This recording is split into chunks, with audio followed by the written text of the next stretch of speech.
inside of a random construction style place with more kind of gurneys and freaking things to deal with. Conveyor belt's always fun. Just simple platforming and same basic enemies throughout every level. They really don't add any more enemies. Now we get to another part of classic platforming games, the moving elevator stage, where we're scrolling up and I have to deal with not the conveyor belts as well as the scrolling elevator, and you have this, basically the one enemy to deal with is this helicopter enemy firing the random shots at us on a constant basis, and he always ends up missing me half the time as long as I'm not standing directly under him. And I just have to slowly take him out. It takes a good amount of bullets to finally kill him though.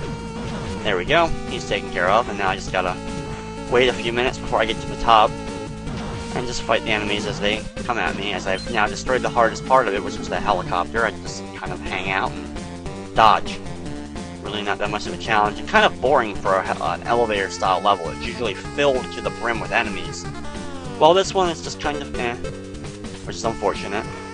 And now we have another scrolling area with more conveyor belts and classic platforming style action, and hey, look, it scrolls and we're on another elevator, so more scrolling elevator conveyor belt fun. And it's the same deal as before. We're slowly moving up and the enemies fall on us. Nothing amazing here in terms of originality, but like I said, my only complaint really about it is just that it's a little boring. There's not enough enemies going on here. I want to be able to get my butt kicked. It's a Sunsoft title. I should be getting my butt kicked by uncontrollable enemies, but for whatever reason, it's just not happening here. As it slowly scrolls, it will finally get to the top, and when it does, it ends, and we go to 4-3, which is another boss battle. Now this boss battle is, a classic style enemy. There was an enemy like this in Sonic the Hedgehog 3 at the end of the game. Basically, the laser is charging up, and I have to fire at it, while two other little mini lasers try to shoot me. And you can see how it's charging up at the top, and every time I hit it, the meter drops. So as long as the meter doesn't fill up, he doesn't get his ultimate blast out that actually do a lot of damage. You can get pretty good at the timing of this, because all you have to do is to hit him a little bit, even with the spread shot, and you can take it down. If you get timing correctly, you actually can kill him completely without him ever getting the blast off. Moving back and forth, watching out for everything. My spread shot helps a lot because it takes out those little tiny robots that are coming out the sides. As he's down almost. He's down to less than 30,000 health. Kind of a weird number, just how much power you end up having in this game. Keep shooting. Yeah, not a whole lot of excitement going on in this battle. And shoot a little robot. And now he's one more hit, and he's done. He's taking care of. The little other laser guys go sporadic for a few seconds, and stage clear. As Batman stands there, another level is complete, and we go to stage 5-1, which is a little bit of familiar territory to the first Batman game. There was a sewer level in the first Batman game, so I guess this is, at least something that we were familiar with the Batman titles. At some point or another, Batman's going to go in the sewer, I guess. I don't really know why, but it always ends up in the sewer. Even in Batman Returns, there's definite sewers because of the Penguin, where his hideout ends up being. So, in all the games, you have to deal with sewer levels. And slide and kick.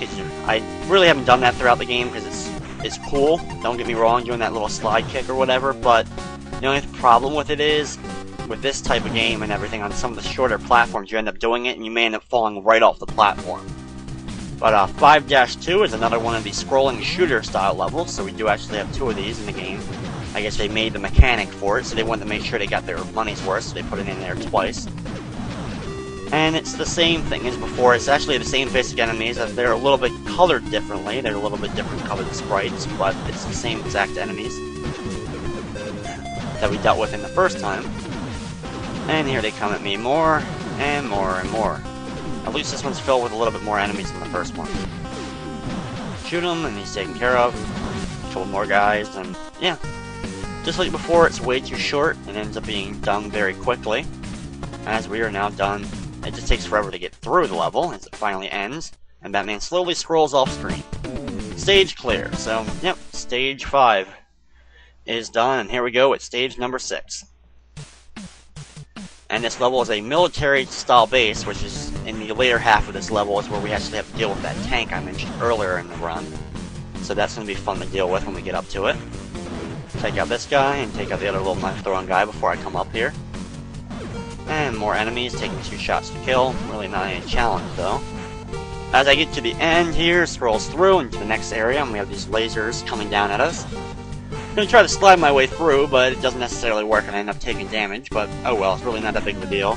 Now here's probably one of the harder parts. Anytime a platform just ends up falling on you at the time your jumps correctly, can be a little bit challenging in any game. But that's actually probably one of the most challenging parts in the entire game.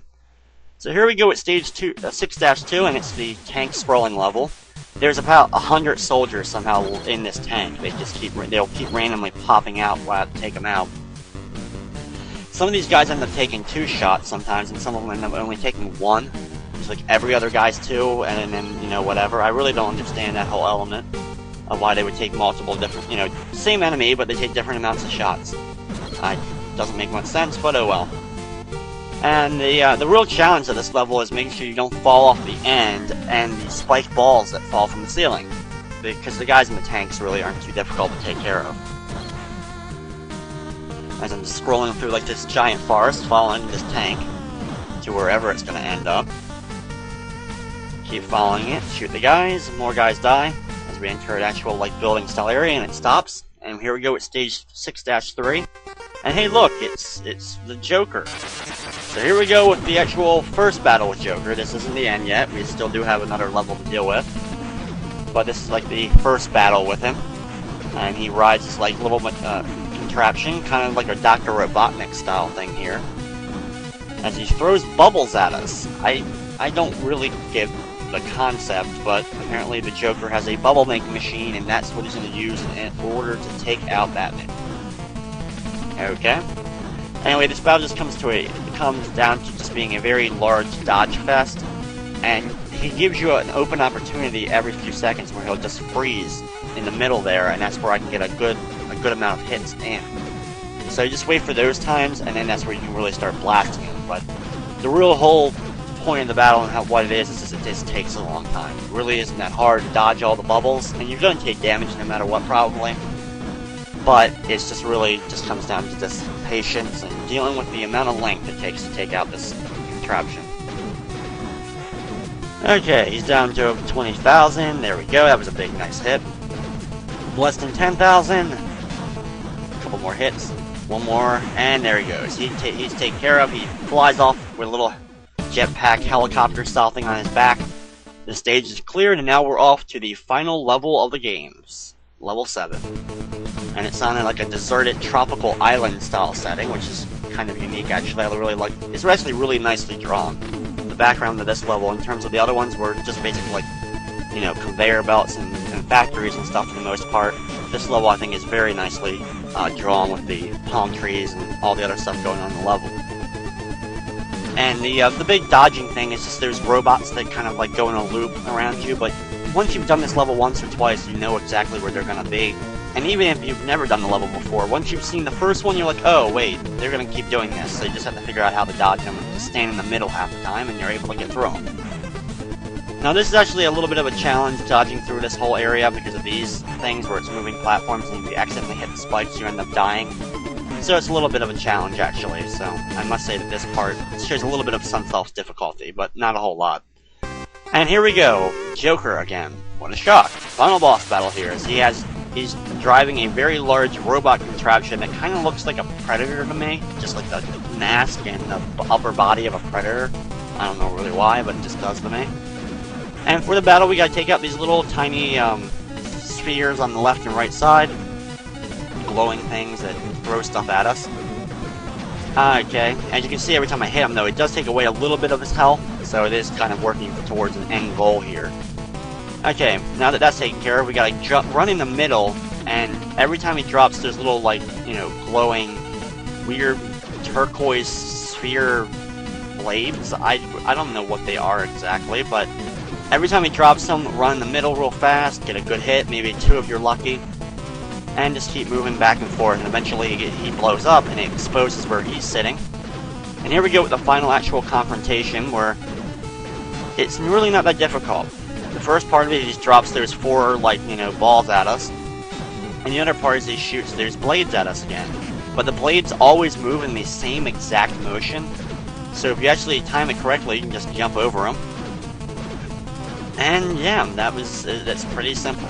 It just comes down to learning those two sets of motions. I mean, even if his one attack keeps hitting you, you'll end up probably killing him before they end up killing you, but it is still good to dodge him if you can. Those things are extremely easy to dodge. And keep shooting him, as he's now below 80,000 health, which is where, of course, I started. Below 70. A couple more hits. There we go. Below 50 now. Or just at 50, sorry. And keep shooting him, dodging everything. Not really an exciting final boss battle, I know. There really isn't too much excitement going on, I know that, but hey, I just have to deal with what the developers end up giving me here. As we are below 20,000, getting to the final run here. And 6,000, 3,000.